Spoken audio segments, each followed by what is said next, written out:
नमस्कार प्यारे साथियों, ज्ञान विचार कहानी चैनल में आपका स्वागत है। प्यारे साथियों, यह कहानी सिर्फ एक बेटे की नहीं बल्कि उन हर मां बाप की है जो अपने बच्चों के लिए सब कुछ कुर्बान कर देते हैं और अंत में उम्मीद के सहारे जीते हैं। यह कहानी शुरू होती है एक छोटे से गांव से, जहां एक गरीब मगर ईमानदार किसान जानकी प्रसाद और उसकी पत्नी गंगा अपने इकलौते बेटे अर्जुन के लिए सपनों का महल सजाए बैठे थे। वे खुद भूखे रह जाते पर बेटे की किताबें कभी अधूरी नहीं रहने देते।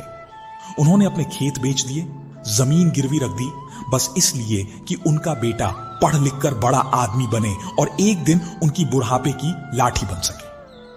अर्जुन शहर चला गया, पढ़ाई की, नौकरी पाई और धीरे धीरे जिंदगी की चकाचौंध में खो गया।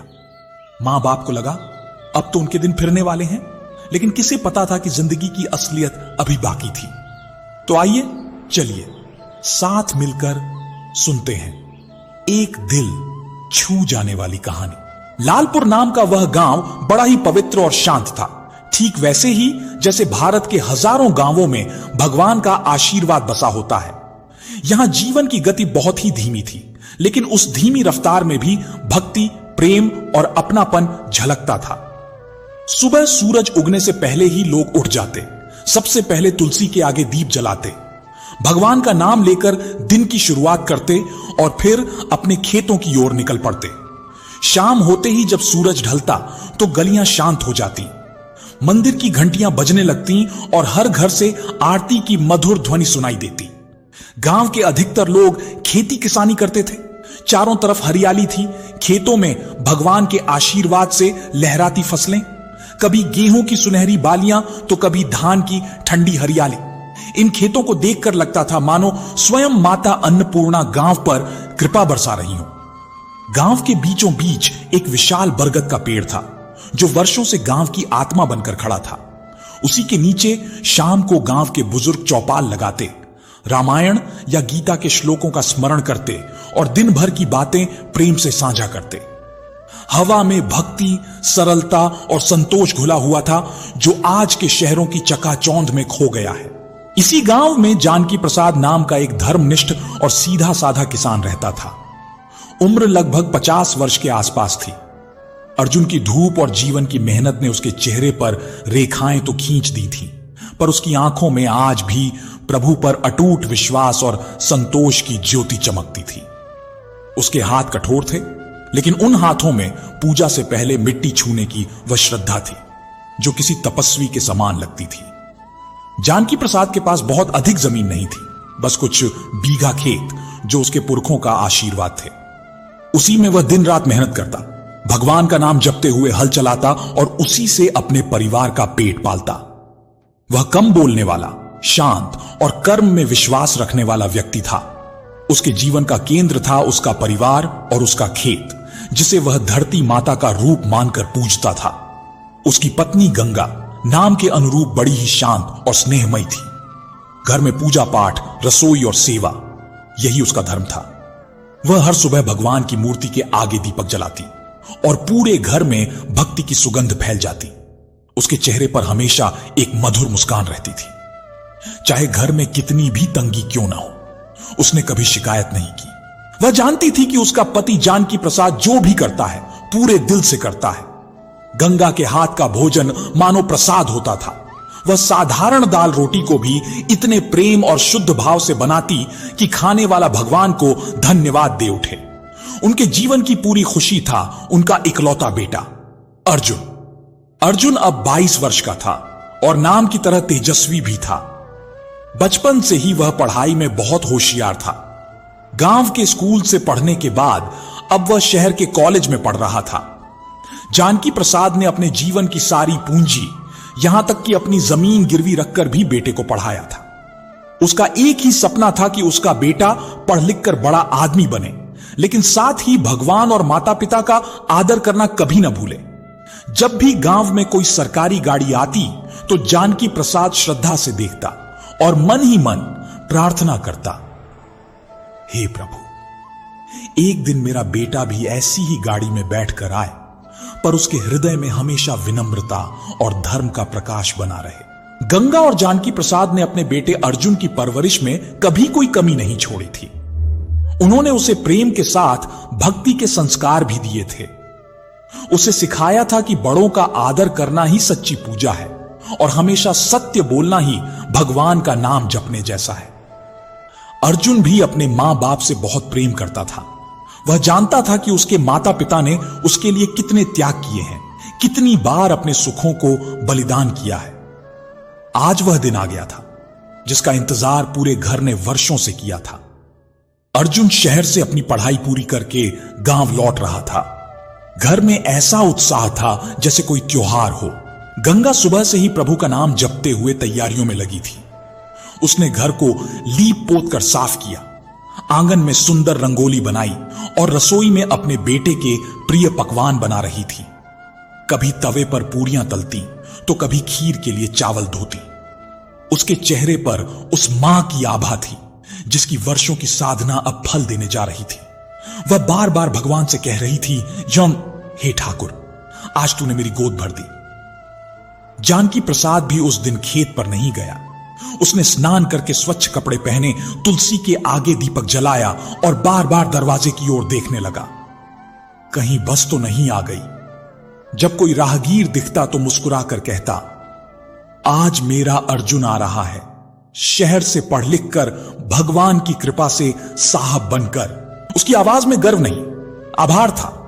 प्रभु के प्रति आभार कि उसने उसके बेटे को योग्य बनाया। दोपहर ढलने को थी जब गांव के छोटे से बस स्टॉप पर एक पुरानी बस आकर रुकी। कई यात्री उतरे।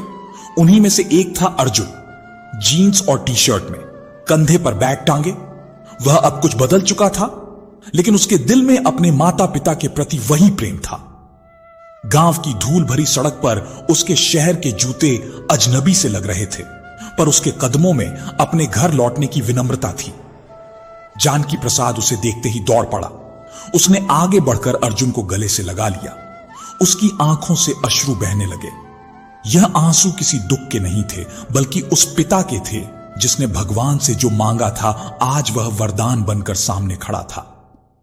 आ गया मेरा बेटा, मेरा शेर, बस यही कह पाया जानकी प्रसाद। अर्जुन भी पिता से लिपट गया।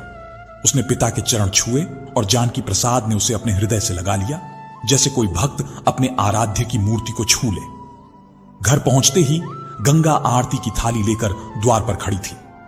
दीपक की लौ हिल रही थी और हवा में कपूर की सुगंध थी। उसने अपने बेटे की आरती उतारी, माथे पर टीका लगाया और कहा, भगवान तुझे हर बुराई से बचाए। अर्जुन ने मां के चरण छुए तो गंगा ने उसे कसकर गले लगा लिया और उसकी आंखों से खुशी के आंसू झरने लगे। वे आंसू जो तब आते हैं जब भगवान किसी मां की तपस्या स्वीकार कर लेते हैं। अर्जुन घर के अंदर आया। सब कुछ वैसा ही था जैसा वह छोड़ गया था। मिट्टी की दीवारों से आती सौंधी महक, कोने में रखा पुराना संदूक, दीवार पर टंगी भगवान की तस्वीरें और हवा में गूंजता हरे राम हरे कृष्ण का मंत्र। 3 सालों में अर्जुन बदल गया था, पर घर की पवित्रता वैसी ही थी। पूरा गांव जान गया कि जानकी प्रसाद का बेटा शहर से पढ़कर आया है। लोग मिलने आने लगे। कुछ ने कहा, देखो जानकी प्रसाद का बेटा तो अब बड़ा आदमी बन गया। पर जानकी प्रसाद मुस्कुराकर बस इतना कहता, नहीं, बड़ा तो वह पहले ही था, जब उसने अपने मां बाप और भगवान दोनों का मान रखा। हर कोई अर्जुन की तारीफ कर रहा था। गांव में लोग कहते, भाई जानकी प्रसाद, तुम्हारा बेटा तो सच्चा हीरा है, अब देखना वह तुम्हारे सारे दुख दूर कर देगा। कोई कहता, अर्जुन बेटा अब तो कोई बड़ी नौकरी करोगे ना। अर्जुन सबको मुस्कुराकर नमस्ते करता रहा, लेकिन उसके मन में कुछ और ही विचार चल रहे थे। उसे गांव का यह माहौल अब कुछ अजनबी सा लग रहा था। लोगों के सरल प्रश्न उसे अब बहुत साधारण और बचकाने लग रहे थे। वह चाहता था कि सब बातें खत्म हों और वह अपने भविष्य के बारे में शांति से सोच सके। रात हुई, गांव में शांति छा गई। तारों की मंद रोशनी में जब सब मेहमान लौट गए तो गंगा थाली लेकर आई। उसने प्रेम से अर्जुन के आगे भोजन परोसा। थाली में वही सब था जो उसे बचपन से प्रिय था, खीर, पूड़ियां, सब्जी और चटनी। अर्जुन भोजन करने लगा और सामने जमीन पर जानकी प्रसाद और गंगा बैठे उसे निहार रहे थे, जैसे कोई तपस्वी अपने साध्य को देख रहा हो। धीरे से जानकी प्रसाद ने पूछा, बेटा अब आगे क्या सोचा है? अर्जुन ने निवाला तोड़ते हुए कहा, बापू पढ़ाई तो पूरी हो गई है, अब नौकरी ढूंढनी है। शहर में कई बड़ी बड़ी कंपनियां हैं, वहीं कोशिश करूंगा। गंगा ने थोड़ा आश्चर्य से पूछा, बेटा यहीं आसपास कोई नौकरी नहीं मिल सकती क्या, जैसे मास्टर की या पटवारी की? आंखों के सामने रहोगे तो हमें भी चैन रहेगा। अर्जुन मुस्कुराया, मां अब वो मास्टर या पटवारी वाली नौकरी में क्या रखा है? जमाना बहुत आगे बढ़ गया है। मैं किसी बड़ी कंपनी में काम करना चाहता हूं, जहां तनख्वाह भी अच्छी हो और तरक्की भी जल्दी मिले। फिर मैं आप दोनों को भी शहर ले जाऊंगा, वहां हम सब साथ रहेंगे। आपको खेतों में अब मेहनत नहीं करनी पड़ेगी। जानकी प्रसाद और गंगा एक दूसरे की ओर देखने लगे। मल्टीनेशनल कंपनी क्या होती है यह तो उन्हें पता भी नहीं था, पर उन्हें इतना समझ आया कि उनका बेटा अब उनसे दूर जाना चाहता है, बहुत दूर। जानकी प्रसाद ने गहरी सांस ली और बोले, बेटा जैसी तुम्हारी मर्जी, तुम जहां खुश रहोगे हम भी वहीं खुश रहेंगे। बस एक बात याद रखना, हमेशा सच्चे इंसान बने रहना और कभी अपने परिवार का नाम झुकने मत देना। अर्जुन ने सिर झुकाकर कहा, आप चिंता मत करो बापू, मैं आपका सिर कभी झुकने नहीं दूंगा। उस रात जानकी प्रसाद और गंगा दोनों को नींद नहीं आई।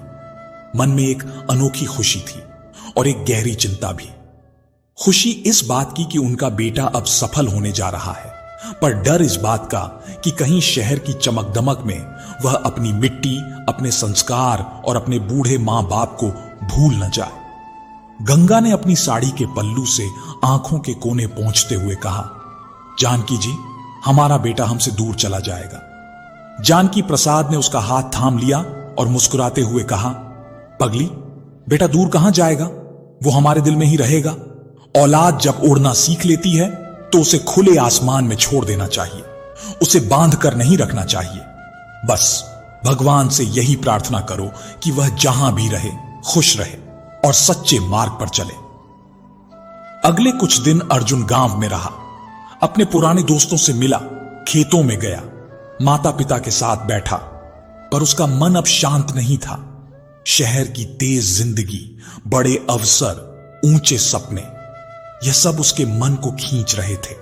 उसे लगता था कि यह गांव अब उसके लिए छोटा है और उसके सपनों तक पहुंचने का रास्ता केवल शहर से होकर ही जाता है। धीरे धीरे वह अपने दोस्तों को फोन करने लगा, नौकरी के साक्षात्कार की बातें करने लगा। एक हफ्ते बाद अर्जुन ने अपना बैग बांध लिया। उसने अपने मां बाप से कहा, बापू मां मुझे दिल्ली जाना है, एक बड़ी कंपनी में साक्षात्कार के लिए बुलावा आया है। यह सुनते ही गंगा का चेहरा उतर गया। दिल्ली उनके छोटे से गांव लालपुर से बहुत दूर थी। जानकी प्रसाद बाहर से शांत बना रहा, पर अंदर उसका हृदय जैसे किसी ने मुट्ठी में भींच लिया। जिस बेटे के लौटने से घर में रोशनी भर आई थी, वही अब फिर से जा रहा था। अर्जुन ने जाने से पहले पिता के चरण छुए। जानकी प्रसाद ने उसका सिर सहलाया और बोले, बेटा जीत के लौटना, हमारा आशीर्वाद हमेशा तुम्हारे साथ है। जहां भी रहो सच्चाई और मेहनत से कभी समझौता मत करना। फिर अर्जुन अपनी मां के पास आया। गंगा कुछ बोल नहीं पा रही थी, उसकी आंखों में आंसू छलक रहे थे। अर्जुन ने उसे गले लगाया और कहा, मां रो मत, मैं बहुत जल्द वापस आऊंगा। आप देखना, मैं तुम्हारे लिए शहर में एक बड़ा घर खरीदूंगा। गंगा ने अपने कांपते हाथों से उसके सिर को सहलाया, माथे पर चूमा और धीमे स्वर में बोली, बेटा हमें बड़े घर का लालच नहीं, तू बस अपना ध्यान रखना और हमें भूल मत जाना। जहां भी रहो भगवान का नाम याद रखना। अर्जुन चल पड़ा। धीरे धीरे उसके कदम गांव की मिट्टी से दूर जा रहे थे। जानकी प्रसाद और गंगा उसके पीछे खड़े उसे तब तक देखते रहे जब तक वह आंखों से ओझल नहीं हो गया। उसके जाने के बाद पूरा घर सूना हो गया। वह घर जो कल तक हंसी और उम्मीदों से भरा था, आज एकदम शांत था, जैसे किसी ने जीवन की धुन को धीमा कर दिया हो। जानकी प्रसाद चुपचाप जाकर अपनी चारपाई पर बैठ गया। गंगा अपनी आंखों से बहते आंसू नहीं रोक पाई। दोनों जानते थे कि उन्होंने अपनी सबसे बड़ी पूंजी अपने बेटे को एक अनजाने रास्ते पर भेज दिया है। अब उनकी हर खुशी, हर प्रार्थना अर्जुन के कर्मों पर टिकी थी। उनके मन में यही भाव था, हे प्रभु, हमारे बेटे को सच्चे मार्ग पर रखना, उसे सफलता देना, पर अभिमान से बचाना। अर्जुन जब दिल्ली के रेलवे स्टेशन पर उतरा तो उसे लगा जैसे वह किसी और ही लोक में आ गया हो। लालपुर की शांत सुबह, पक्षियों की चहचहाट, मिट्टी की सौंधी महक सब याद आने लगी। यहां सब कुछ अलग था। गाड़ियों के हॉर्न, लोगों की भीड़, लाउडस्पीकर पर लगातार गूंजती घोषणाएं, सब कुछ उसके मन को विचलित करने लगा। ऊंची ऊंची इमारतें मानो आकाश को छूना चाहती थीं और सड़कों पर लोगों का सैलाब था। हर कोई भाग रहा था, किसी को किसी की सुध नहीं थी। एक पल के लिए अर्जुन का मन घबराने लगा। उसे अपने गांव की खुली हवा, खेतों की मिट्टी और मां के हाथ की रोटी की याद आई। लेकिन तभी उसके मन में पिता का चेहरा उभरा। उन आंखों में बसे सपने उसे याद आए।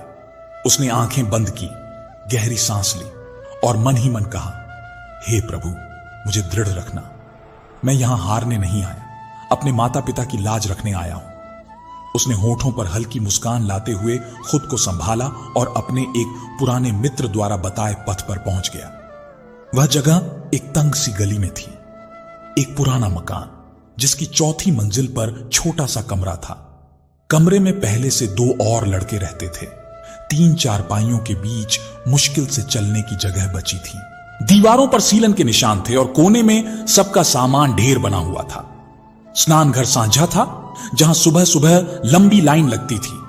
अर्जुन के लिए यह सब कुछ बहुत नया और मुश्किल था, लेकिन उसके पास कोई और चारा भी नहीं था। उसके साथ रहने वाले लड़के भी उसी की तरह छोटे शहरों से आए थे और नौकरी की तलाश में दिन भर भटकते रहते थे। यहीं से अर्जुन के संघर्ष का द्वार शुरू हुआ। हर सुबह वह अपनी फाइल लेकर निकल पड़ता और एक कार्यालय से दूसरे कार्यालय के चक्कर काटता। शहर उसके लिए एक भूल भुलैया जैसा था, जहां वह रोज खो जाता था। कभी साक्षात्कार में उससे ऐसे सवाल पूछे जाते जिनका उसे कोई अंदाजा नहीं होता, तो कभी उसके कपड़ों और बोलने के तरीके को देखकर ही उसे बाहर का रास्ता दिखा दिया जाता। बड़े शहरों के लड़के लड़कियों की फर्राटेदार अंग्रेजी और उनके आत्मविश्वास के आगे उसे खुद पर शर्म आने लगती थी। कई बार साक्षात्कार लेने वाले उसके गांव का नाम सुनकर ही मुंह बना लेते, जैसे वह किसी पिछड़े हुए गांव से आया हो। हर शाम वह थका हारा निराश होकर अपने कमरे पर लौटता। कई बार तो भूख भी नहीं लगती थी। जेब में पैसे भी सीमित थे, इसलिए वह बहुत सोच समझ कर खर्च करता था। कभी कभार तो सिर्फ एक वक्त का खाना खाकर ही गुजारा कर लेता। उसे अपनी मां की चिंता होती, जो हमेशा उसे समय पर खाने के लिए टोकती थी। उसे अपने पिता के खुरदुरे हाथ याद आते, जिन्होंने उसकी पढ़ाई के लिए न जाने कितनी मेहनत की थी। उसकी आंखों में आंसू आ जाते, लेकिन वह उन्हें चुपचाप पी जाता। वह अपने मां बाप को अपनी मुश्किलों के बारे में बताकर उन्हें परेशान नहीं करना चाहता था। हर 2-3 दिन में वह पास के एक पीसीओ से घर पर फोन करता। उसकी आवाज सुनते ही गंगा और जानकी प्रसाद की जान में जान आ जाती। कैसा है बेटा, खाना समय पर खा रहा है? गंगा का पहला सवाल हमेशा यही होता। अर्जुन अपनी आवाज में जितनी हो सके उतनी खुशी भरकर कहता, हां मां, मैं बिल्कुल ठीक हूं, तुम चिंता मत करो, मैं बहुत अच्छी जगह पर रुका हूं और खाना भी बहुत अच्छा मिलता है।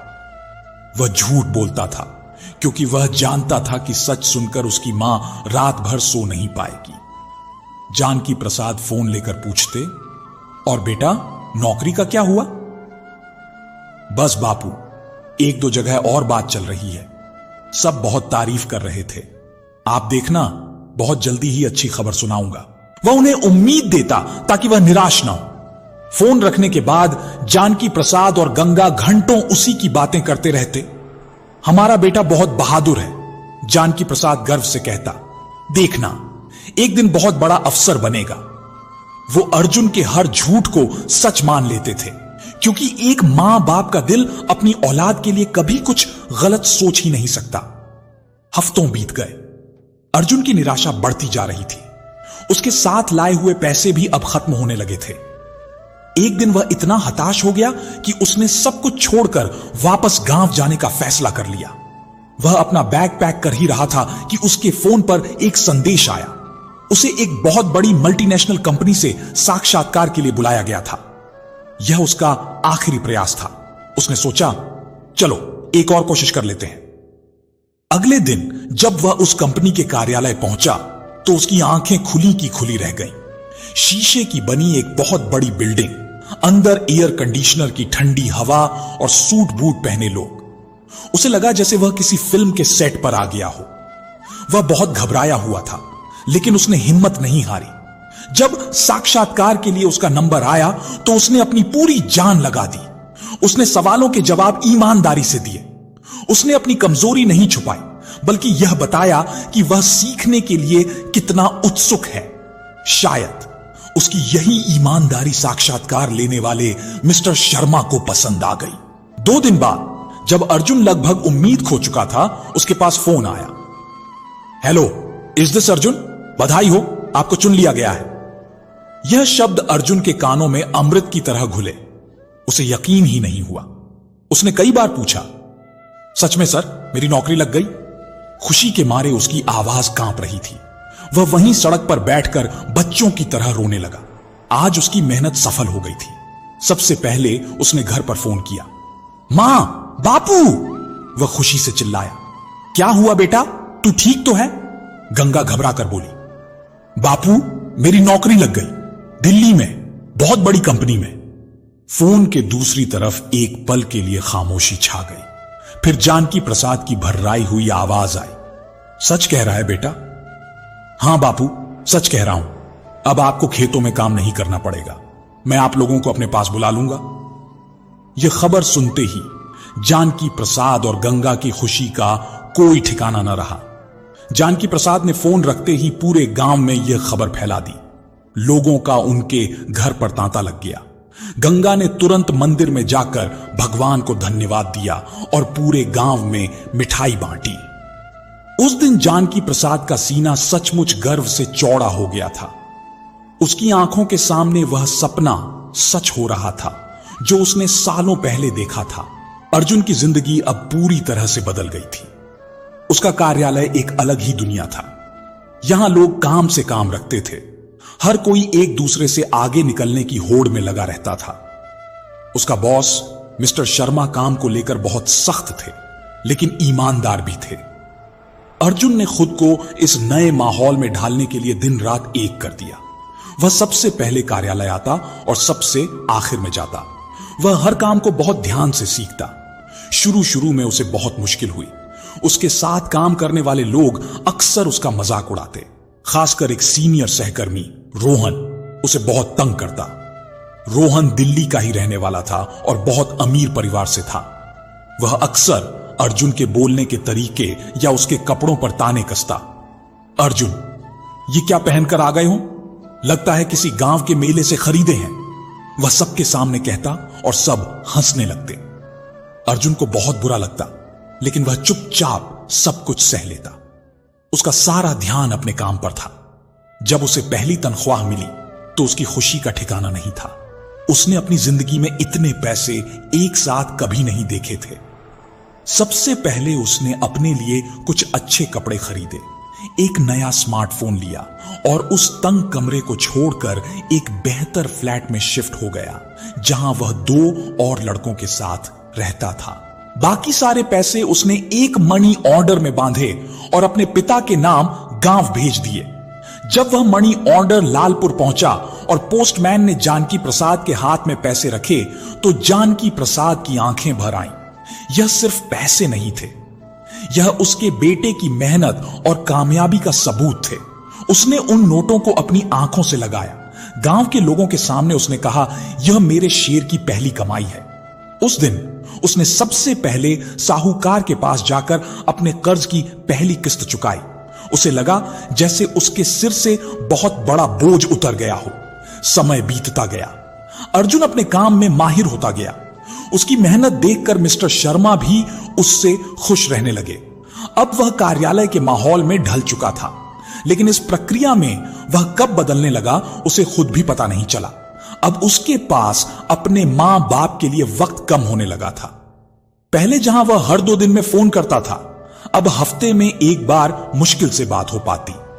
जब भी उसके मां बाप फोन करते, वह अक्सर कहता, मां अभी एक जरूरी मीटिंग में हूं, बाद में बात करता हूं, या बापू आज काम बहुत था, बहुत थक गया हूं।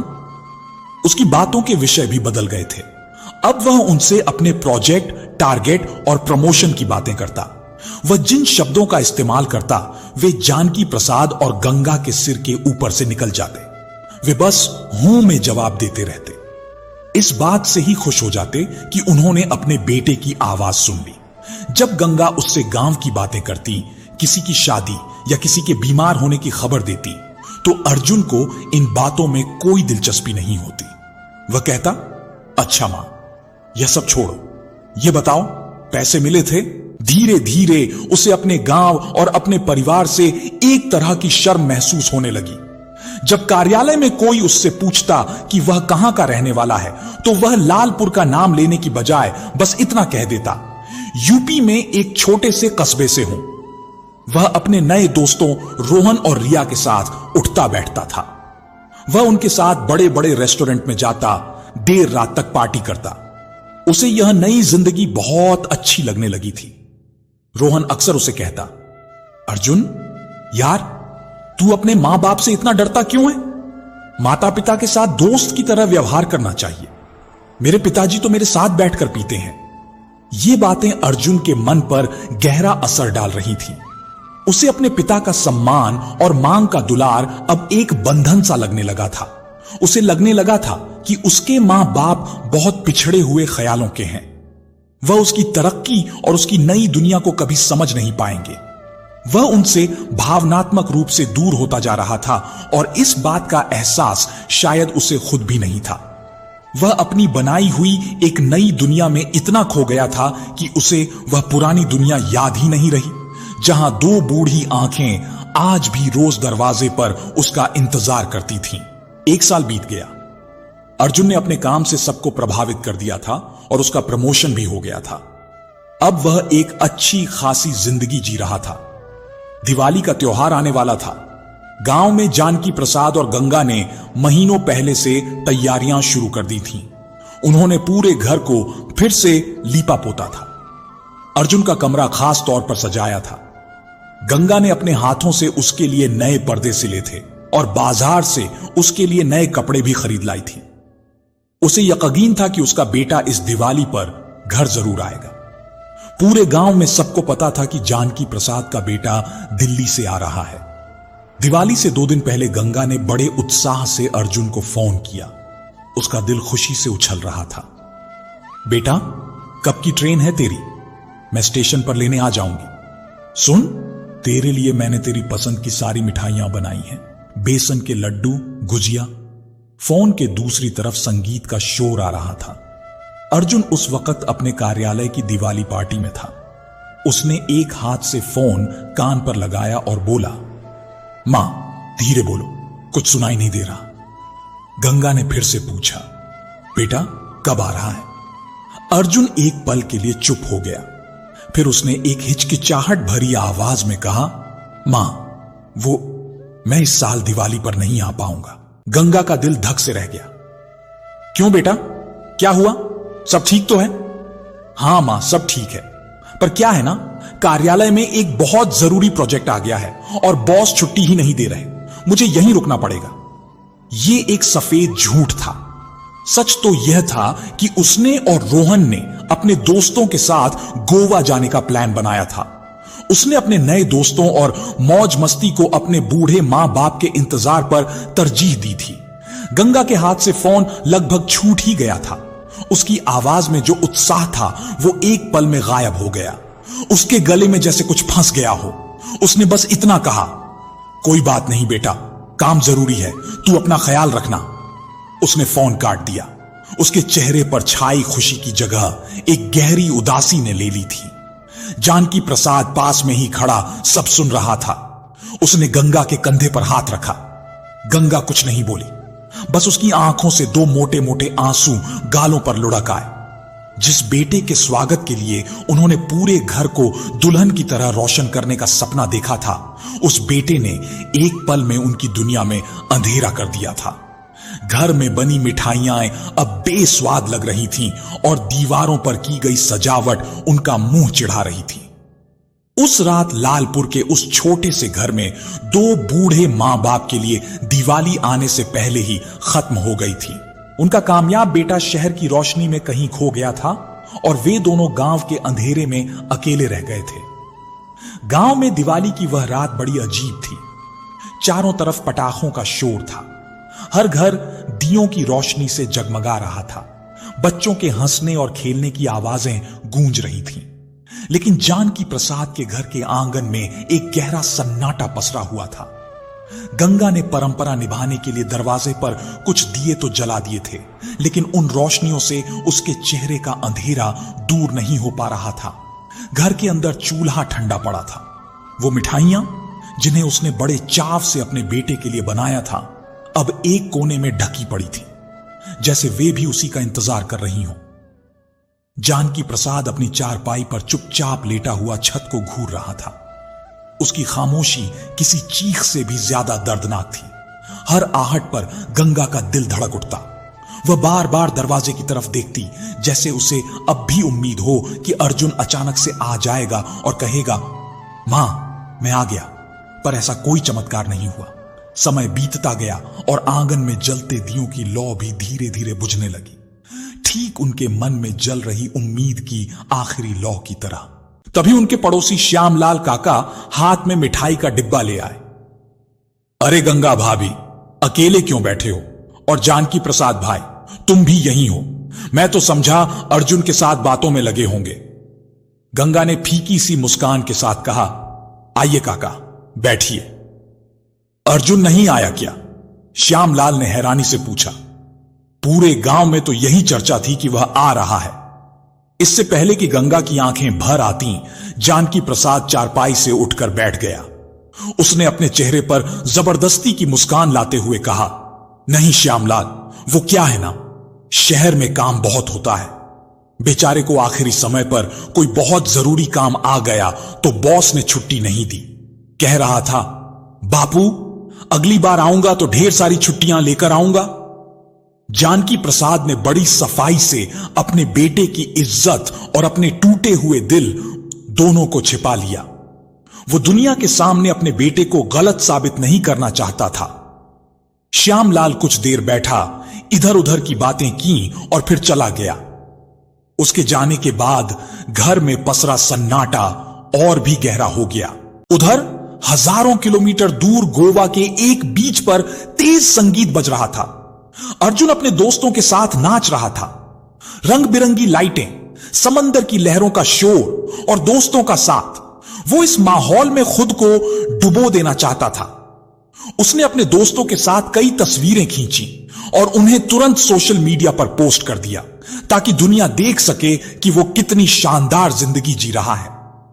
लेकिन इस दिखावे के शोर के पीछे उसके दिल के किसी कोने में एक अपराध बोध की सुई चुभ रही थी। जब वह नाचते नाचते थक कर समंदर के किनारे रेत पर बैठ गया तो अचानक उसे अपनी मां की आवाज सुनाई दी। बेटा, कब तक पहुंचेगा? उसे अपने पिता का वो चेहरा याद आया जो उसे स्टेशन पर छोड़ने आया था। एक पल के लिए उसका दिल बेचैन हो गया, पर उसने फौरन इस ख्याल को झटक दिया। मैं भी तो अपनी जिंदगी जी सकता हूं, उसने खुद से कहा। मैं इतनी मेहनत करता हूं, थोड़ा आनंद लेना तो मेरा भी हक बनता है। मां बाप समझ जाएंगे। उसने खुद को झूठी तसल्ली दी और फिर से अपने दोस्तों के शोर में शामिल हो गया। अगले दिन उसने घर फोन किया। गंगा ने फोन उठाया। उसकी आवाज में कल वाली खुशी नहीं थी। मां, दिवाली मुबारक हो, अर्जुन ने चहकते हुए कहा, जैसे कुछ हुआ ही ना हो। खुश रहो बेटा। गंगा की आवाज बहुत धीमी और सपाट थी। उसने कोई शिकायत नहीं की, कोई उलाहना नहीं दिया। कभी कभी खामोशी शब्दों से ज्यादा चुभती है। गंगा की इसी खामोशी ने अर्जुन को एक पल के लिए असहज कर दिया, लेकिन उसने जल्दी से बात बदली और अपने काम और दोस्तों की बातें करके फोन रख दिया। इस दिवाली के बाद कई महीने बीत गए। अर्जुन की जिंदगी शहर की तेज रफ्तार के साथ दौड़ रही थी। उसने अपने काम से सबको इतना प्रभावित किया कि उसे पदोन्नति मिल गई। उसकी तनख्वाह अब पहले से लगभग 2 गुनी हो गई थी। उसने किराए का फ्लैट छोड़कर अपना खुद का एक छोटा सा एक BHK अपार्टमेंट खरीद लिया और एक पुरानी कार भी ले ली। वह अपनी सफलता के शिखर पर था, लेकिन जैसे जैसे वह कामयाबी की सीढ़ियां चढ़ रहा था, वैसे वैसे वह अपने मां बाप से और दूर होता जा रहा था। वह हर महीने पहले से ज्यादा पैसे घर भेजने लगा था। उसे लगता था कि वह अपनी जिम्मेदारी पूरी कर रहा है। उसे लगता था कि ये पैसे उसकी गैर मौजूदगी की भरपाई कर देंगे। वो यह भूल गया था कि मां बाप को पैसों से ज्यादा अपने बच्चों के वक्त की जरूरत होती है। अब फोन पर बातें सिर्फ एक औपचारिकता बनकर रह गई थी। हर रविवार को वो फोन करता और हर बार वही रटे रटाए सवाल जवाब होते। हां मां, कैसी हो? ठीक हूं बेटा। तुम कैसे हो? मैं भी ठीक हूं। बापू कैसे हैं? वो भी ठीक हैं। पैसे भेजे थे? मिल गए थे? हां बेटा, मिल गए थे। चलो ठीक है मां, अभी थोड़ा काम है, बाद में बात करता हूं। बात शुरू होने से पहले ही खत्म हो जाती। वो अब कभी नहीं पूछता था कि उनकी तबीयत कैसी है, खेतों में फसल कैसी हुई है या गांव में क्या चल रहा है। उसे इन सब बातों से जैसे कोई मतलब ही नहीं रह गया था। वह अपनी दुनिया में इतना मग्न था कि उसे अपनी जड़ों का कोई ख्याल ही नहीं रहा। फिर बारिश का मौसम आया। उस साल लालपुर में इतनी बारिश हुई जितनी पिछले कई सालों में नहीं हुई थी। गांव के पास बहने वाली छोटी सी नदी उफान पर आ गई। एक रात नदी का पानी किनारों को तोड़कर खेतों में घुस गया। जानकी प्रसाद के खेत नदी के बिल्कुल पास थे। कुछ ही घंटों में उसकी पूरी की पूरी फसल पानी में डूब गई। उसकी महीनों की मेहनत और लागत, सब कुछ बर्बाद हो गया। अर्जुन की पढ़ाई के लिए लिया गया कर्ज अभी भी उसके सिर पर था। यह उसके लिए एक बहुत बड़ा सदमा था। अगले दिन जब बारिश थोड़ी थमी तो जानकी प्रसाद अपने बर्बाद हुए खेतों को देखने गया। वह घुटनों तक पानी में घुसकर यह देखने की कोशिश कर रहा था कि क्या कुछ बचाया जा सकता है। तभी कीचड़ में उसका पैर फिसला और वह बड़े जोर से गिरा। उसके पैर में एक असहनीय दर्द उठा। वह दर्द से चीख पड़ा। आसपास के खेतों में काम कर रहे लोग दौड़कर आए और किसी तरह उसे उठाकर घर तक लाए। गांव के वैद्य ने आकर देखा और बताया कि पैर की हड्डी टूट गई है। इसे तुरंत शहर के बड़े अस्पताल ले जाना होगा, नहीं तो पैर हमेशा के लिए खराब हो सकता है। यह सुनकर गंगा के पैरों तले जमीन खिसक गई। वो अकेली औरत क्या करती? घर में इतने पैसे भी नहीं थे कि तुरंत शहर ले जा सके। उसके दिमाग में बस एक ही नाम आया, अर्जुन। उसे लगा कि उसका बेटा ही अब इस मुसीबत से निकाल सकता है। उसने कांपते हुए हाथों से अर्जुन का नंबर मिलाया। उस वक्त अर्जुन दिल्ली में अपने कार्यालय में एक बहुत ही जरूरी प्रेजेंटेशन दे रहा था। उसका प्रमोशन इसी प्रेजेंटेशन पर टिका था। उसका फोन साइलेंट मोड पर था। उसने देखा कि उसकी मां का फोन आ रहा है। जरूर किसी छोटी मोटी बात के लिए कर रही होंगी। यह सोचकर उसने फोन काट दिया और एक संदेश टाइप कर दिया, मीटिंग में हूं, बाद में फोन करता हूं। गंगा ने जब संदेश देखा तो उसे कुछ समझ नहीं आया। मीटिंग क्या होती है उसे नहीं पता था। उसे लगा शायद अर्जुन ने फोन नहीं देखा होगा। उसने फिर से फोन किया।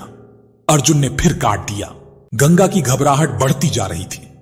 उसने 1 बार, 2 बार, 10 बार फोन किया। उसे लग रहा था कि शायद फोन लग नहीं रहा है। उधर अर्जुन बार बार फोन आने से परेशान हो गया। उसे लगा कि मां जानबूझकर उसे तंग कर रही है। उसे गुस्सा आ गया। उसने अपना फोन ही बंद कर दिया ताकि प्रेजेंटेशन में कोई गड़बड़ ना हो।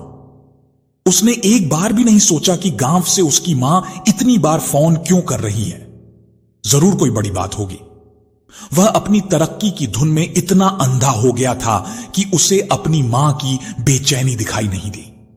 गंगा पूरी तरह से टूट गई। उसका आखिरी सहारा, उसका बेटा, उससे संपर्क से बाहर था।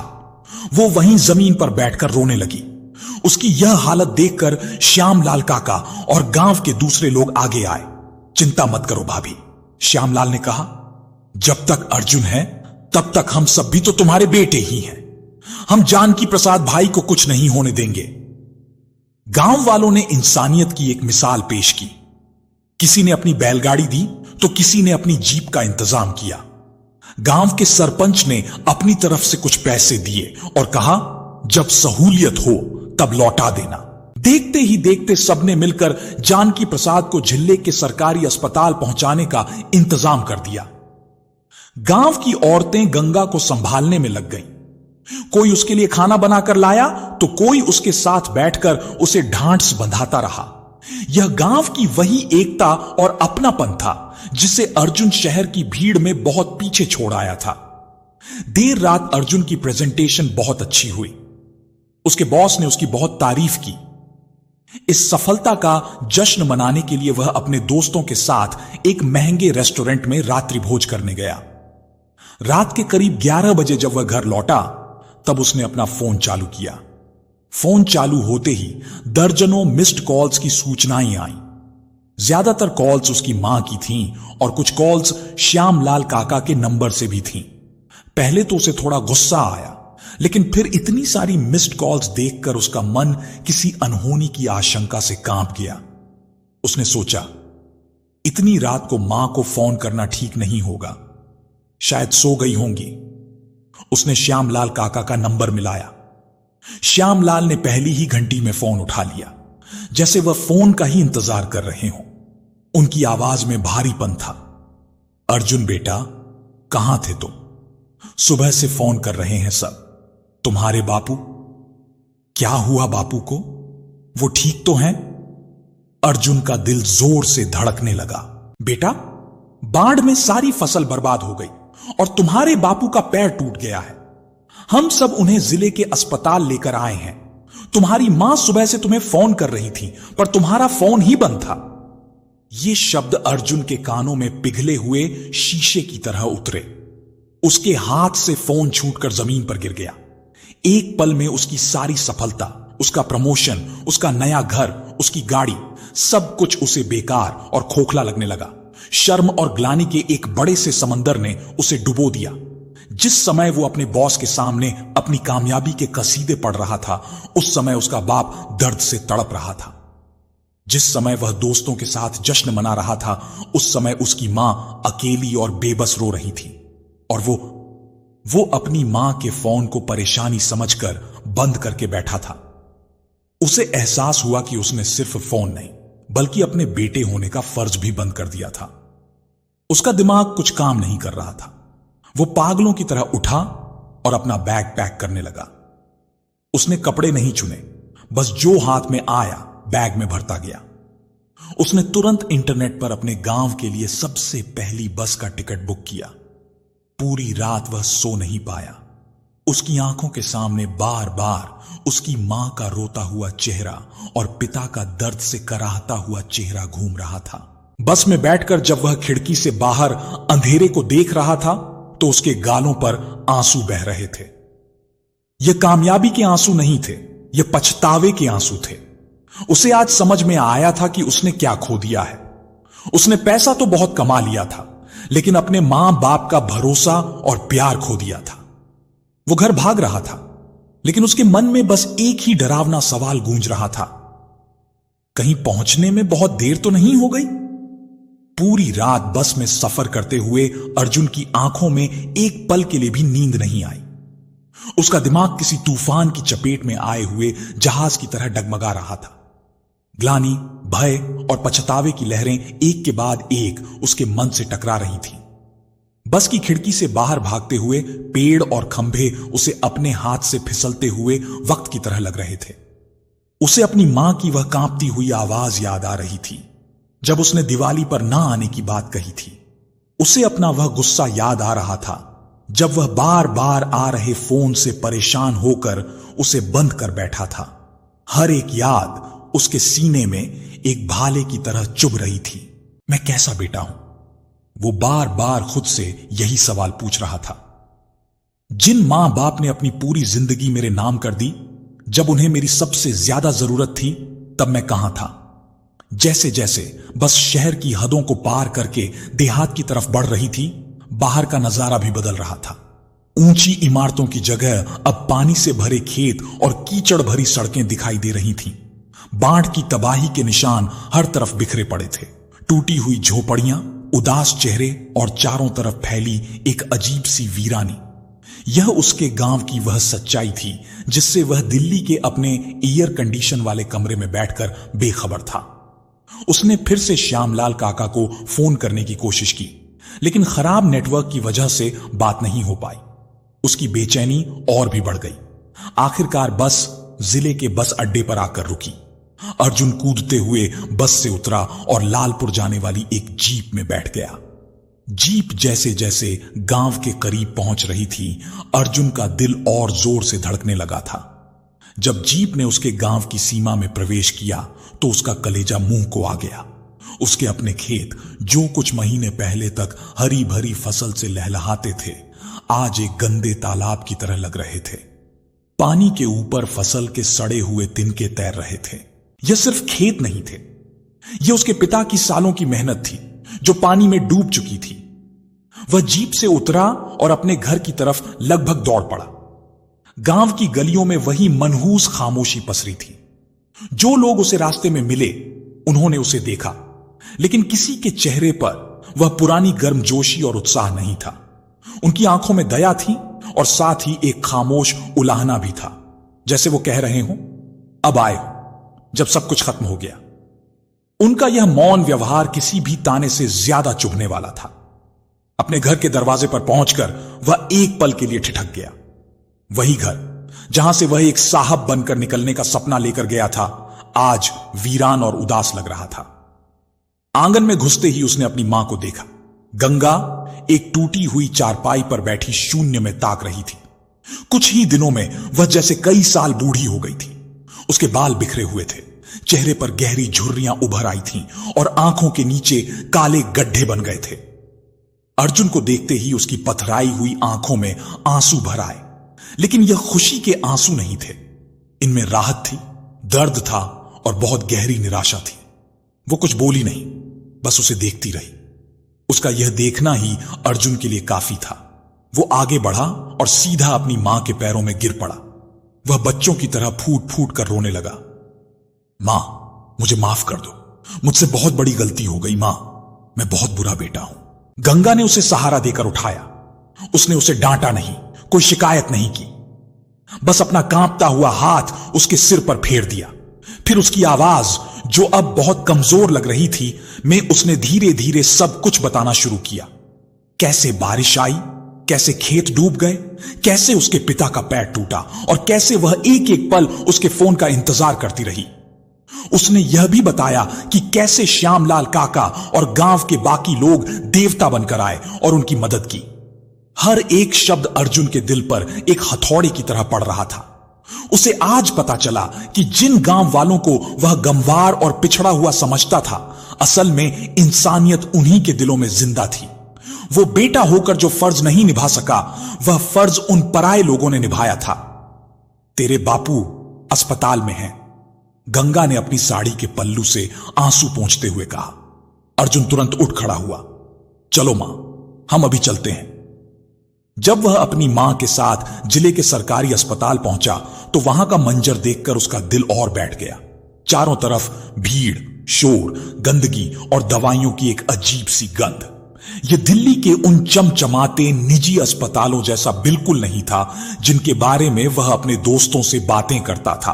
वह अपनी मां का हाथ पकड़कर भीड़ को चीरता हुआ जनरल वार्ड तक पहुंचा और वहां एक कोने में पड़े पुराने से बिस्तर पर उसके पिता लेटे हुए थे। उनके पैर पर एक मोटा सा प्लास्टर चढ़ा हुआ था। उनका हमेशा गर्व से तना रहने वाला चेहरा आज दर्द और कमजोरी से पीला पड़ चुका था। वो आंखें जिनमें अर्जुन के लिए हमेशा सपने चमकते थे, आज बंद थी। वो मजबूत इंसान जो कभी किसी के आगे नहीं झुका था, आज कितना बेबस और लाचार लग रहा था। जैसे ही उन्हें किसी के आने की आहट हुई, जानकी प्रसाद ने धीरे से अपनी आंखें खोली। सामने अर्जुन को खड़ा देखकर उनकी सूखी आंखों के कोरों से एक आंसू ढलक पड़ा। उन्होंने कुछ कहा नहीं, बस अपना कमजोर सा हाथ उठाया, जैसे उसे आशीर्वाद दे रहे हों। पिता का यह निस्वार्थ प्रेम इतनी उपेक्षा के बाद भी वही अपनापन देखकर अर्जुन पूरी तरह से बिखर गया। वो आगे बढ़ा और अपने पिता का हाथ पकड़कर वहीं जमीन पर बैठ गया। उसके मुंह से शब्द नहीं निकल रहे थे, बस हिचकियां बंधी हुई थीं। बापू, वो बस इतना ही कह सका। जानकी प्रसाद ने बड़ी मुश्किल से अपना दूसरा हाथ उठाया और उसके सिर पर फेरा। एक टूटी हुई आवाज में बोले, चिंता मत कर बेटा, मैं ठीक हूं, तू आ गया, बस अब सब ठीक हो जाएगा। अपने पिता के ये शब्द सुनकर अर्जुन को लगा जैसे किसी ने उसके ऊपर हजारों टन का बोझ रख दिया हो। उसके पिता को अब भी उस पर भरोसा था, जबकि वह उस भरोसे के लायक ही नहीं था। थोड़ी देर में डॉक्टर राउंड पर आए। उन्होंने अर्जुन को बताया कि फ्रैक्चर काफी गंभीर है। फिलहाल प्लास्टर लगा दिया है, लेकिन हड्डी को सही से जोड़ने के लिए एक ऑपरेशन करना पड़ेगा, नहीं तो जिंदगी भर के लिए लंगड़ापन रह सकता है। ऑपरेशन का खर्चा भी काफी आएगा। यह सुनते ही अर्जुन के अंदर जैसे कोई और ही इंसान जाग गया। उसने अपने आंसू पोंछे और एक बेटे की सारी जिम्मेदारियां अपने कंधों पर उठा ली। उसने डॉक्टर से कहा, डॉक्टर साहब, आप पैसों की बिल्कुल चिंता मत कीजिए। मेरे पिता के इलाज में जो भी सबसे अच्छा हो सकता है वह कीजिए। अगर उन्हें किसी बड़े अस्पताल ले जाना पड़े तो मैं वह भी करूंगा। उसने तुरंत अपने बैंक खाते से पैसे निकाले और अस्पताल का बकाया बिल चुका दिया। उसने अपने पिता के लिए एक निजी कमरा बुक करवाया ताकि उन्हें भीड़ भाड़ से दूर आराम मिल सके। वह दवा की दुकान से लेकर डॉक्टर के केबिन तक भागता रहा। उसने अपनी मां को जबरदस्ती खाना खिलाया और उसे आराम करने के लिए कहा। शहर का वह बड़ा अफसर, जो अपनी कुर्सी से उठना भी पसंद नहीं करता था, आज एक साधारण बेटे की तरह हर छोटा बड़ा काम खुद कर रहा था। शाम को जब वह मां के लिए कुछ जरूरी सामान लेने वापस गांव आया तो उसे उन लोगों का सामना करना था जिनकी उसने कभी परवाह नहीं की थी। वह सबसे पहले सरपंच और श्यामलाल काका के घर गया। उसने उनके सामने हाथ जोड़े।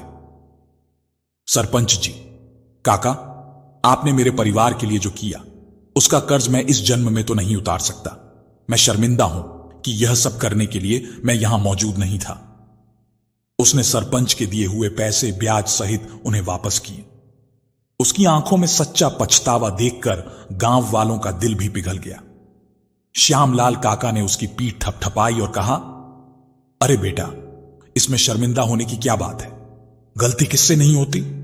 सुबह का भूला अगर शाम को घर लौट आए तो उसे भूला नहीं कहते। अब सब भूलकर अपने बाप की सेवा कर, वही सबसे बड़ा धर्म है। उस रात जब अर्जुन अपने गांव वाले घर के सूने आंगन में अकेला बैठा था तो उसे अपनी जिंदगी पहली बार इतनी साफ दिखाई दे रही थी। उसने अपने हाथों को देखा जो कि बोर्ड पर टाइप करते करते मुलायम हो गए थे, और फिर उसे अपने पिता के वो खुरदुरे फटी एड़ियों वाले हाथ याद आए जिन्होंने इन्हीं खेतों में हल चलाकर उसे इस काबिल बनाया था कि वह शहर जा सके। उसे समझ आया कि मां बाप की असली खुशी उसके भेजे हुए पैसों के मनी ऑर्डर में नहीं थी, न ही उसकी तरक्की की खबरों में थी। उनकी खुशी तो बस उसके साथ में थी, उसके होने के एहसास में थी। उनकी सबसे बड़ी जरूरत उसका पैसा नहीं, उसका वक्त था। उसे एहसास हुआ कि वह सफलता की जिस दौड़ में भाग रहा था वह कितनी खोखली थी।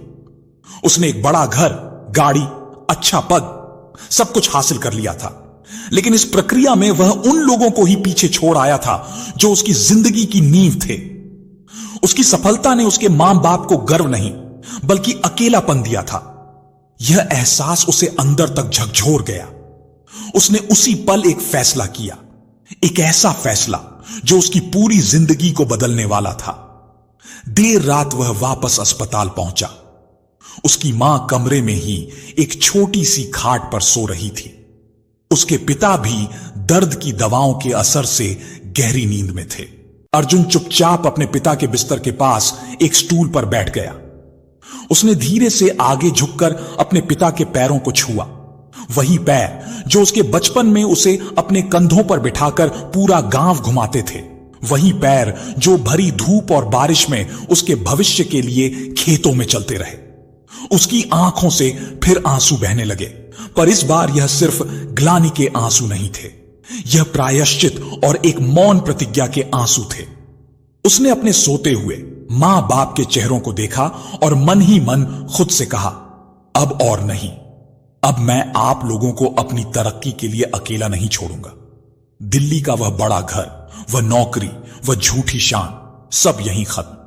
मेरी दुनिया आप हो और अब मैं आप लोगों को छोड़कर कहीं नहीं जाऊंगा। आपकी खुशी और आपके साथ से बढ़कर मेरे लिए कुछ भी नहीं है। उस एक रात में अर्जुन सच में बड़ा हो गया था। उसने जिंदगी का वह सबक सीख लिया था जो बड़ी बड़ी किताबें और डिग्रियां भी नहीं सिखा पाती। अब सवाल यह नहीं था कि वह क्या खो चुका है, सवाल यह था कि जो बचा है उसे वह कैसे संजो कर रखेगा। अस्पताल में उस रात के बाद जब अर्जुन की आंख खुली तो वह एक नया इंसान था। उसके मन का तूफान शांत हो चुका था और ग्लानि के बादलों के पीछे से एक साफ मकसद का अर्जुन निकल आया था। अब उसके दिल में कोई दुविधा नहीं थी, कोई उलझन नहीं थी। उसे अपना रास्ता साफ नजर आ रहा था। वो रास्ता दिल्ली की ऊंची इमारतों की तरफ नहीं, बल्कि उसके गांव के उस टूटे फूटे घर की तरफ जाता था जहां उसकी जन्नत बसती थी। अगले कुछ हफ्ते अर्जुन ने खुद को पूरी तरह से अपने मां बाप की सेवा में समर्पित कर दिया। उसकी दिनचर्या अब कार्यालय की फाइलों और कंप्यूटर स्क्रीन के इर्द गिर्द नहीं, बल्कि अपने पिता की दवाइयों और मां की जरूरतों के चारों तरफ घूमती थी। वह सुबह जल्दी उठता, घर की सफाई करता, अपनी मां के लिए चाय बनाता और फिर ताजा खाना बनाकर टिफिन में पैक करके अस्पताल के लिए निकल जाता। जिस लड़के ने शहर में कभी अपने लिए एक गिलास पानी भी खुद नहीं लिया था, वो आज अपनी मां के लिए रोटियां बेल रहा था। उसे रोटियां गोल बनानी नहीं आती थीं।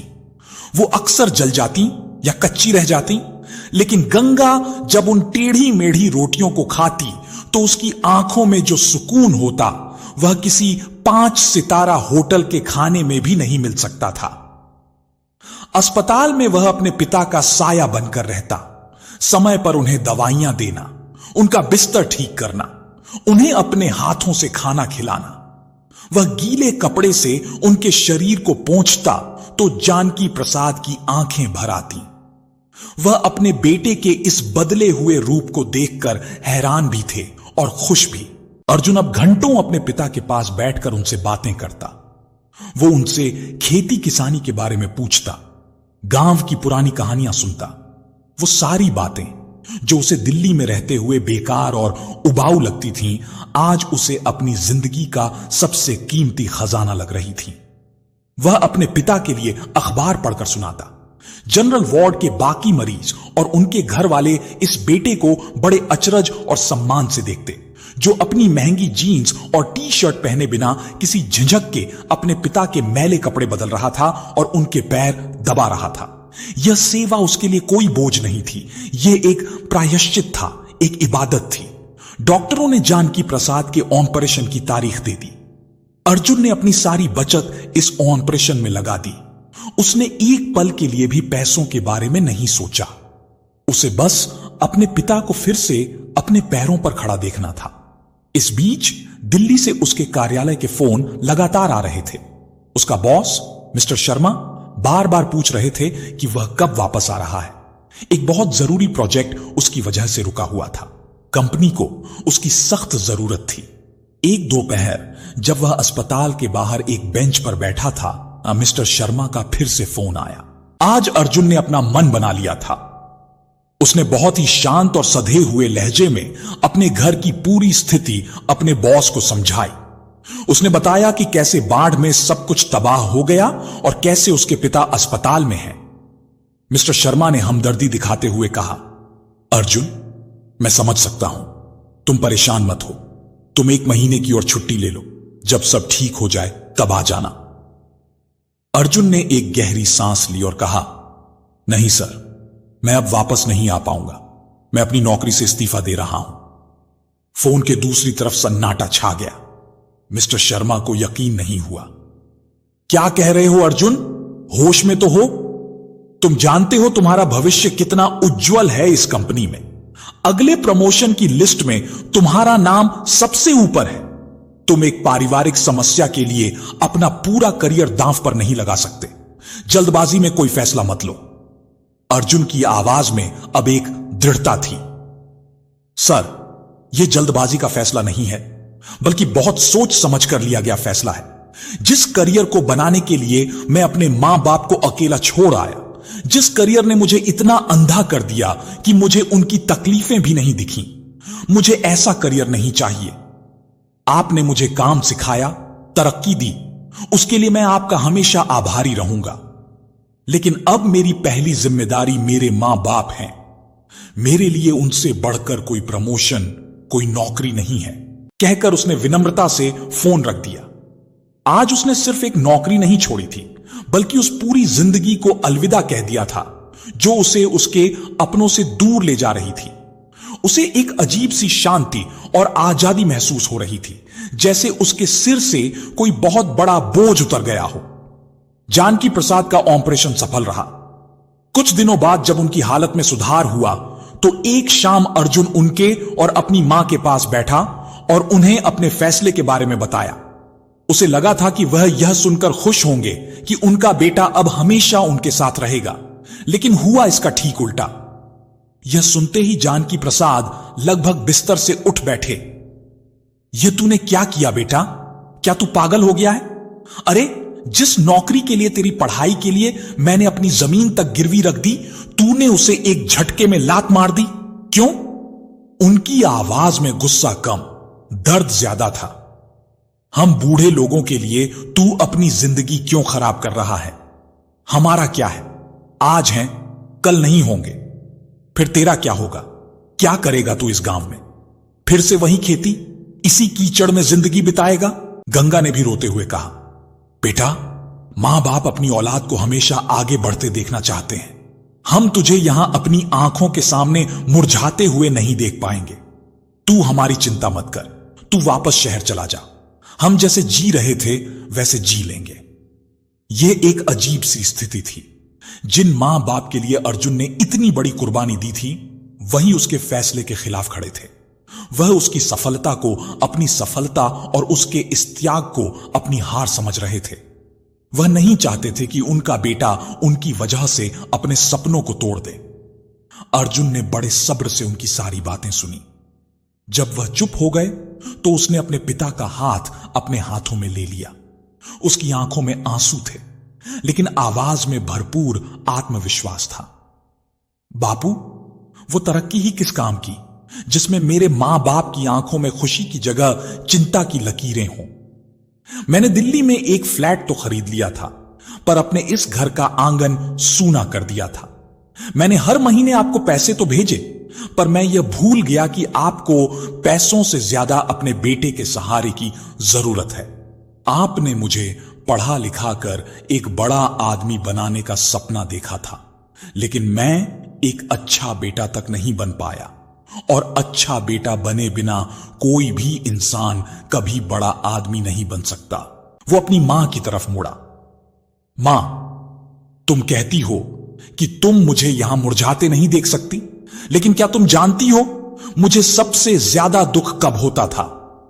जब मैं कार्यालय में बड़ी बड़ी पार्टियों में महंगा खाना खाता था और मुझे याद आता था कि तुमने खाना खाया भी है या नहीं। वह दुख यहां की मेहनत से कहीं ज्यादा बड़ा था। उसने फिर अपने पिता की ओर देखकर कहा, और रही बात भविष्य की, तो आप उसकी चिंता मत कीजिए। मैंने शहर में रहकर जो भी सीखा है, मैं उसे यहीं अपने गांव की भलाई के लिए इस्तेमाल करूंगा। मैं यहीं रहूंगा, आप लोगों के साथ अपनी मिट्टी में मेहनत करूंगा। मुझे दिल्ली का साहब नहीं, आपका सहारा बनना है बापू। उसने उन्हें बताया कि उसके मन में एक योजना है। वह गांव के दूसरे किसानों के साथ मिलकर एक सहकारी समिति बनाना चाहता है, ताकि बिचौलियों को हटाकर सब अपनी फसल का सही दाम पा सकें। वह नई तकनीक का इस्तेमाल करके खेती करने के तरीकों में सुधार लाना चाहता है। उसकी बातों में एक जुनून था, एक दृष्टि थी। वह सिर्फ भावुक होकर नहीं बोल रहा था, बल्कि उसके पास एक ठोस योजना थी। जानकी प्रसाद और गंगा चुपचाप अपने बेटे को देखते रहे। उन्होंने महसूस किया कि उनके सामने बैठा यह युवक अब उनका वह नादान बेटा नहीं है जो शहर की चकाचौंध में खो गया था। यह एक परिपक्व और जिम्मेदार इंसान था जो जानता था कि वह क्या कर रहा है और क्यों कर रहा है। कुछ हफ्तों बाद जानकी प्रसाद को अस्पताल से छुट्टी मिल गई। अर्जुन उन्हें घर ले आया। बरसों बाद वह घर फिर से घर जैसा लग रहा था। अर्जुन की मौजूदगी ने उस घर की दीवारों में फिर से जान डाल दी थी। उसने दिल्ली वाला अपना फ्लैट और गाड़ी बेच दी थी। उन पैसों से उसने पिता के इलाज का सारा खर्च चुकाया और साहूकार का कर्ज भी उतार दिया। अब वह पूरी तरह से कर्ज मुक्त थे। अब अर्जुन का पूरा दिन अपने पिता की देखभाल और अपने नए मिशन की तैयारी में बीतने लगा। वह अपने पिता को व्हील चेयर पर बिठाकर गांव में घुमाता, उन्हें ताजी हवा खिलाता। साथ ही वह गांव के किसानों से मिलता, उनकी समस्याएं सुनता और अपनी योजना के बारे में उन्हें बताता। शुरू में लोगों ने उसका मजाक भी उड़ाया, पढ़ा लिखा शहरी बाबू अब हमें खेती सिखाएगा। लेकिन अर्जुन ने हार नहीं मानी। असली बदलाव तो घर के अंदर आ रहा था। वो छोटे छोटे पल खुशियों का खजाना बन गए थे जिन्हें अर्जुन ने शहर में रहते हुए खो दिया था। जब अर्जुन अपने पिता के पैरों की मालिश करता तो जानकी प्रसाद की आंखों में गर्व और प्रेम के आंसू झलक आते। वह खुशी उन्हें कभी मनी ऑर्डर के पैसों से नहीं मिली थी। जब अर्जुन रसोई में खाना बनाता और गंगा आकर उसे बताती कि नमक थोड़ा और डाल दे, तो मां बेटे के बीच का वो सरल सा संवाद सालों की दूरी को मिटा देता। गंगा के चेहरे पर अब सच्ची मुस्कान लौट आई थी।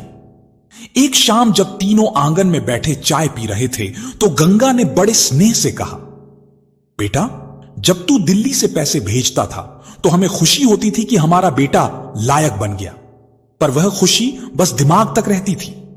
आज जब तू हमारे पास है, अपने हाथ से हमें चाय बनाकर पिलाता है, तो दिल को जो सुकून मिलता है ना, वह उस खुशी से 1000 गुना बढ़कर है। औलाद का साथ ही मां बाप की सबसे बड़ी दौलत होती है। जानकी प्रसाद, जो हमेशा अर्जुन के फैसले के खिलाफ थे, आज चुपचाप उसकी बात से सहमत थे। उन्होंने अपने बेटे की तरफ देखा जो अब उनसे खेती की सलाह ले रहा था, उन्हें एक गुरु का सम्मान दे रहा था। उन्हें अब खुद पर गर्व हो रहा था। वह खुद को बोझ नहीं बल्कि अपने बेटे का मार्गदर्शक महसूस कर रहे थे। अर्जुन ने अपने पिता को व्हील चेयर पर बिठाया और अपने बर्बाद हो चुके खेतों के पास ले गया। चारों तरफ अभी भी तबाही का मंजर था, लेकिन आज उनकी आंखों में निराशा नहीं थी। आज उनकी आंखों में उम्मीद थी, आत्मविश्वास था और एक दूसरे के साथ होने की ताकत थी। अर्जुन ने अपने पिता के कंधे पर हाथ रखकर कहा, बापू, आप चिंता मत कीजिए। यह जमीन सिर्फ जमीन नहीं, हमारी मां है और हम दोनों बेटे मिलकर अपनी मां का श्रृंगार फिर से करेंगे। हम इसी बंजर जमीन पर फिर से सोना उगाएंगे। कहानी अपने शुरुआती बिंदु पर लौट आई थी। जो बेटा खेतों से भागकर शहर गया था, वह आज उन्हीं खेतों में वापस खड़ा था। लेकिन वह एक हारा हुआ इंसान नहीं था, बल्कि वह एक जीता हुआ बेटा था जिसने सफलता और खुशी का असली मतलब खोज लिया था। अर्जुन के लिए अब हर सुबह एक नए संकल्प के साथ शुरू होती थी। शहर की नरम धूप जो कभी उसके फ्लैट की खिड़की से छनकर आती थी और गांव की यह तेज धूप जो उसकी पीठ को जला रही थी, दोनों में जमीन आसमान का फर्क था। पर आज उसे इसी धूप में एक अजीब सा सुकून मिल रहा था।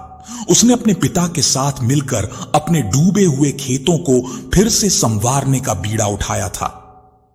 बाढ़ का पानी तो उतर चुका था, लेकिन अपने पीछे वह मोटी और सख्त कीचड़ की एक परत छोड़ गया था जिसने जमीन को पत्थर जैसा बना दिया था। शहर के मुलायम सोफे पर बैठने वाला अर्जुन अब फावड़ा और कुदाल लेकर सुबह से शाम तक मिट्टी से लड़ता।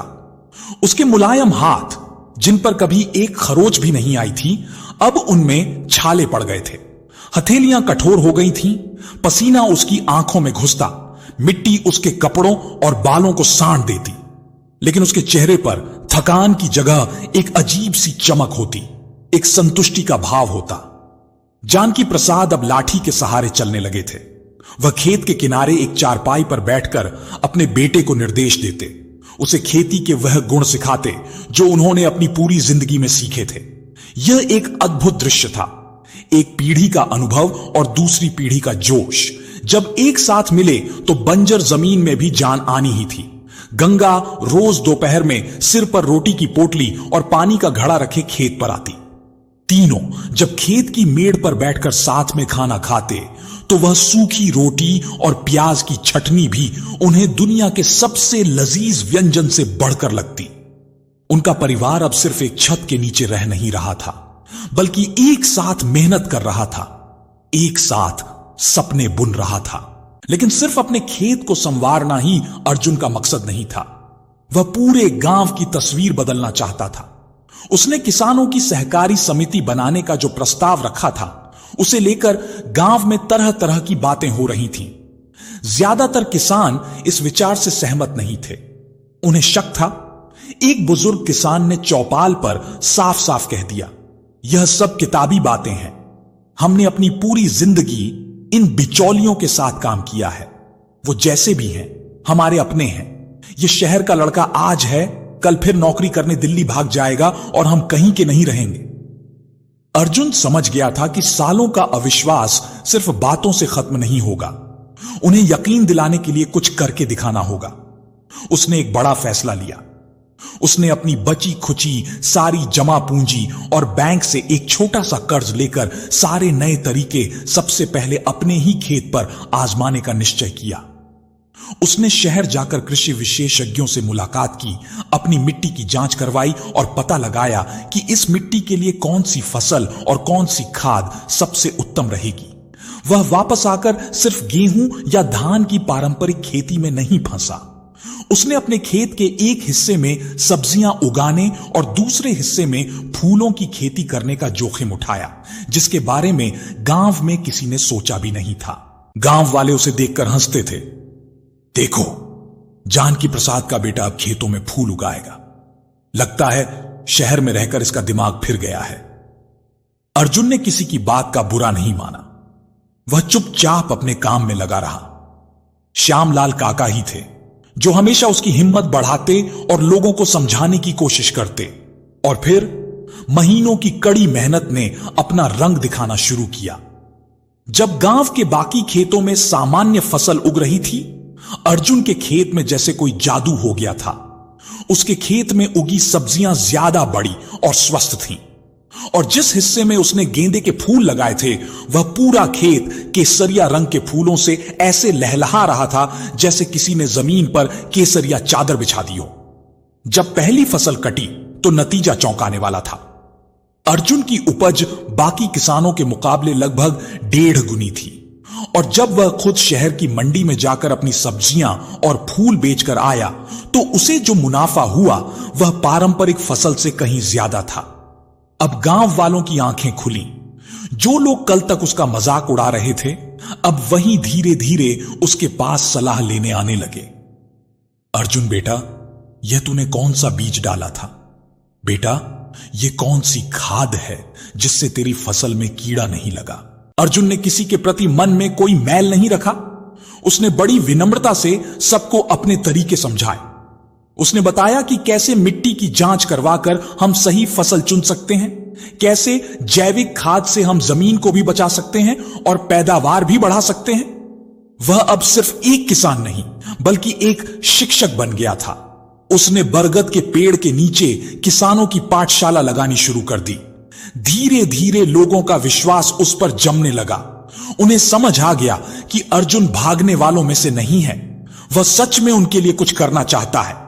आखिरकार वह दिन आया जब गांव के सभी किसान एक साथ बैठे और लालपुर किसान सहकारी समिति की नींव रखी गई। उन्होंने सर्वसम्मति से अर्जुन को ही उस समिति का अध्यक्ष बनाया। अर्जुन ने अपनी शहरी सूझबूझ का इस्तेमाल करते हुए समिति का पंजीकरण करवाया, बैंक में खाता खुलवाया और शहर के बड़े बड़े सब्जी और फूलों के व्यापारियों से सीधे संपर्क साधा। अब गांव का कोई भी किसान अपनी फसल बिचौलिए को नहीं बेचता था। सारी फसल समिति में जमा होती और फिर एक साथ बड़े ट्रकों में भरकर सीधे शहर के बाजार में जाती, जहां उसका दाम कई गुना बेहतर मिलता था। उस साल के अंत में जब समिति का पहला मुनाफा बांटा गया तो गांव के हर किसान के घर में खुशहाली आ गई। उनकी आमदनी पहले से 2 गुनी हो चुकी थी। कई परिवारों ने अपने कर्ज चुका दिए, बच्चों को अच्छे स्कूलों में भेजना शुरू कर दिया और टूटे फूटे घरों की मरम्मत करवा ली। पूरे गांव में एक उत्सव का माहौल था और इस उत्सव के केंद्र में था उनका अपना बेटा अर्जुन। उस शाम गांव वालों ने मिलकर जानकी प्रसाद के घर पर एक छोटे से सम्मान समारोह का आयोजन किया। गांव के सरपंच ने सबके सामने अर्जुन को फूलों की माला पहनाई। उनकी आवाज में गर्व और भावना का एक मिला जुला असर था। उन्होंने कहा, दोस्तों, एक वह दिन था जब हम सब इस बात पर गर्व करते थे कि हमारे गांव का एक लड़का दिल्ली में बड़ा अफसर बन गया है। लेकिन आज मैं पूरे यकीन के साथ कह सकता हूं कि हम सबको उससे 1000 गुना ज्यादा गर्व इस बात पर है कि हमारा वह अफसर बेटा वापस लौटकर एक सच्चा किसान और उससे भी बढ़कर एक नेक इंसान बन गया है। उसने सिर्फ अपनी नहीं बल्कि हम सबकी तकदीर बदल दी। तालियों की गड़गड़ाहट से पूरा आंगन गूंज उठा। जानकी प्रसाद और गंगा की आंखों से खुशी के आंसू बह रहे थे। आज उनके बेटे ने उन्हें वह मान सम्मान दिलाया था जिसकी उन्होंने कभी कल्पना भी नहीं की थी। देर रात जब सारे मेहमान चले गए और घर में शांति हो गई तो अर्जुन अपने मां बाप के पास आंगन में आकर बैठ गया। आसमान में तारे चमक रहे थे और हवा में हल्की सी ठंडक थी। अर्जुन ने अपने पिता के पैरों को धीरे से दबाते हुए पूछा, बापू, क्या अब आप खुश हैं? क्या मैं वह बेटा बन पाया जैसा आप मुझे बनाना चाहते थे? जानकी प्रसाद ने अपने बेटे के सिर पर हाथ फेरा। उनकी आंखों में एक गहरी चमक थी, जैसे किसी योगी को परम ज्ञान मिल गया हो। उन्होंने एक लंबी संतुष्ट सांस ली और बोले, बेटा, जब तू शहर से हर महीने पैसे भेजता था तो हमें खुशी होती थी कि तू कामयाब हो गया। जब तूने नौकरी छोड़ी तो हमें बहुत दुख हुआ कि हमारी जिंदगी भर की मेहनत पर पानी फिर गया, हमारा सपना टूट गया। पर आज जब मैं तुझे और इस पूरे गांव को खुश देखता हूं तो मुझे जो महसूस हो रहा है उसे खुशी कहना बहुत छोटा शब्द होगा बेटा, यह तो परमानंद है। उन्होंने अर्जुन की आंखों में झांकते हुए कहा, तूने एक बार पूछा था ना कि औलाद के किस कर्म से मां बाप को सबसे ज्यादा खुशी मिलती है? आज मैं तुझे इसका जवाब देता हूं। सुन, मां बाप को खुशी तब नहीं होती जब उनकी औलाद सिर्फ अपनी तिजोरी भरती है। खुशी तब होती है जब वह अपनी नेकी से दूसरों की खाली झोली भी भरती है। मां बाप को खुशी तब नहीं होती जब उनकी औलाद सिर्फ अपने लिए एक ऊंचा महल बनाती है। खुशी तब होती है जब वह अपने संस्कारों से पूरे समाज को एक परिवार बनाती है। और मां बाप को सबसे बड़ी, सबसे सच्ची और सबसे गहरी खुशी उस दिन मिलती है जब उनकी दी हुई परवरिश और संस्कार इतने काबिल हो जाते हैं कि उनकी औलाद सिर्फ उनका बुढ़ापे का सहारा नहीं बल्कि समाज के हर कमजोर और जरूरतमंद इंसान का सहारा बन जाती है। उनकी आवाज भर्रा आई, बेटा, आज तूने सिर्फ हमारा सिर नहीं, इस गांव की मिट्टी का मान बढ़ाया है। तूने हमें वह खुशी दी है जिसकी चाहत हर मां बाप करते हैं, पर नसीब कुछ को ही होती है। यही वह कर्म है बेटा। दुनिया का हर सुख, हर दौलत इसे कर्म के आगे फीका है। बस यही वह कर्म है।